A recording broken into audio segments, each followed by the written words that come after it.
If you want to win, don't focus on winning. It sounds counterintuitive, right? After all, isn't the whole point to cross the finish line, land the deal, or claim the trophy? But here's the thing. The more you obsess over the outcome, the more elusive it becomes. Athletes choke under pressure, entrepreneurs burn out chasing numbers, and creatives stall when they aim solely for applause. The real champions? They've cracked a different code. They shift their gaze from the scoreboard to the game itself. They focus on refining their craft, mastering the tiny, unglamorous details, and unlocking a state of flow where winning becomes almost inevitable. So, how do you break free from the trap of outcome obsession? How do you rewire your mindset to prioritize the process, not the prize? By the end of this, you'll see why chasing success head-on might be the very thing holding you back, and how a different approach can unlock not just results, but lasting fulfillment. Chapter 1. The Paradox of Winning. Here's the paradox no one tells you about. The harder you try to win, the less likely you are to succeed. Sounds strange, doesn't it? After all, aren't we taught to keep our eyes on the prize? But consider this.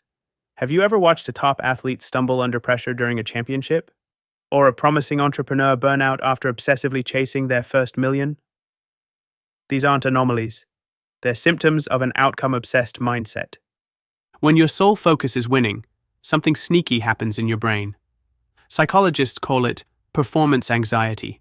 Your mind fixates on the stakes, what happens if you fail, how others will perceive you, and the rewards slipping through your fingers. This triggers your stress response, narrowing your decision-making and derailing your performance. It's why that golfer misses a simple putt in a playoff, or why a CEO freezes during a pivotal pitch. Now contrast that with the greats. Michael Phelps didn't set world records by thinking about gold medals.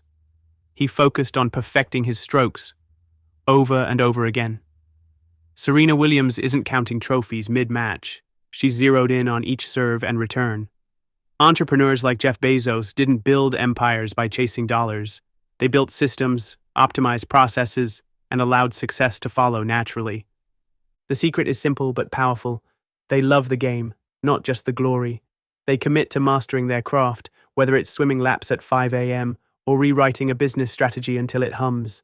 They immerse themselves so deeply in the process that the outcome becomes a side effect, not an obsession. By focusing on the process, you reduce stress, avoid burnout, and unlock creativity. Paradoxically, this detached mindset often makes victory inevitable.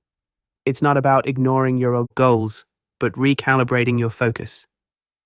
Because when you shift from obsessing over the finish line to running the best race you can, everything changes. But how exactly do you master the process? What does process-oriented thinking look like in action, and how can you apply it to your own life? Let's break it down into actionable steps that can transform your approach to success, one small, consistent win at a time. Chapter 2. The Science of Flow. Imagine being so absorbed in a task that time dissolves, minutes blur into hours, and every move feels effortless, like the world around you has faded into the background. That's flow, a state of deep focus where everything clicks, and your best performance emerges without force or strain. It's no coincidence that some of the greatest achievements in history came from people in flow states. From artists like Michelangelo painting the Sistine Chapel to athletes shattering world records, the secret wasn't grinding harder. It was presence, being fully engaged in the moment. But flow isn't just for prodigies or professionals. Psychologists like Mihaly Csikszentmihalyi, who coined the term flow, have studied it extensively and found that anyone can access this state with the right approach. It's not magic, it's science. Here's how it works. Flow thrives on balance. When the challenge of a task perfectly matches your skill level, you're pushed just enough to stay engaged without feeling overwhelmed. If the task is too easy, boredom creeps in. Too hard? Anxiety takes over. Finding that sweet spot unlocks the door to flow. To get there, start with clear goals. Vague ambitions like do well won't cut it. Instead, focus on specific, actionable steps, whether that's nailing your presentation opening or hitting a target time in your run. Next, eliminate distractions. Turn off notifications, close unnecessary tabs, and create an environment that allows you to fully immerse yourself. Another key? Presence. Flow demands that you stay in the now. No overthinking about the past or worrying about the outcome. When your mind anchors to the present moment, you gain clarity and resilience. Decisions feel intuitive, and pressure melts away. It's the ultimate antidote to performance anxiety. The best part? Winning often becomes a byproduct. When you're fully engaged in the process, you stop obsessing over the end result. Ironically, that detachment allows you to perform at your peak, whether you're delivering a pitch or competing in a high-stakes game. But what happens when the game itself isn't enough? When the prize you're chasing doesn't align with what truly matters to you? In the next chapter, we'll redefine what it means to win and explore how to align your goals with a deeper sense of purpose. Chapter 3. Redefining winning. What if the finish line isn't where you thought it was? For most of us, winning is a concept we inherit. Gold medals, fat paychecks, applause from the crowd. But what happens when you reach those milestones and still feel empty? The problem isn't that you didn't win.